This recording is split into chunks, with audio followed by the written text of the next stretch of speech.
Everyone, আমি একটু এখন বেরোবো হচ্ছে শিব পুজোর জন্য কিছু জিনিসপত্র কিনতে। এখানে আমার ফার্স্ট টাইম শিবরাত্রি করা, তো যদি কিছু পাই আমি এখানে অ্যাভেলেবেল তাহলে আমি শিবরাত্রি উপোস করতে পারবো। আর শুভম গেছে ডিউটিতে অনেকটাই দূরে, তাই আজকে হঠাৎ করে আমি ডিসিশন নিলাম যে শিবরাত্রি করবো, তো ওর পক্ষে এসে আবার সব কিছু কেনাকাটা করতে যাওয়া পসিবল না। তো এখন আমি একটু বেরোবো, আর বেরিয়ে দেখি আমি জিনিসপত্র কিছু পাই কিনা। যদি পাই মিনিমাম টুকুনিও, তাহলে আমি শিবরাত্রির উপোস করবো। তো চলো কিছু পাওয়া যায় কিনা আমি দেখি, তারপর তোমাদেরকে সেটা আমি যদি পাই আমি এসে অবশ্যই দেখাবো। কিন্তু মোটামুটি আমি হাঁপিয়ে গেছি, জাস্ট ঘরে ঢুকেই ভিডিওটা করছি।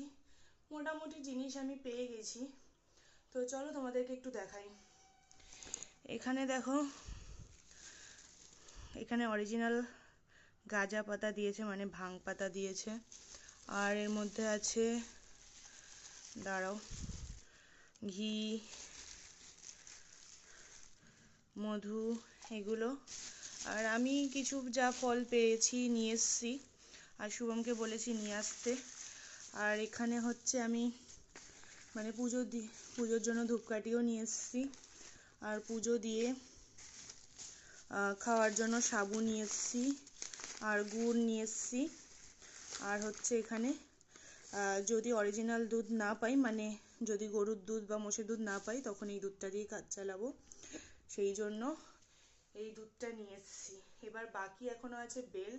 এখানে বলছে তো বেল পাওয়া যায় না, পাকা বেল তো পাওয়া যাবেই না। তো দেখা যাক, যদি বেল একান্তই না পাওয়া যায় তখন শুধু বেল পাতা দিয়েই কাজ চালাতে হবে। তো চলো, তোমাদের সাথে আবার পরে দেখা হবে। আপাতত ভিডিওটা এই পর্যন্তই, টাটা।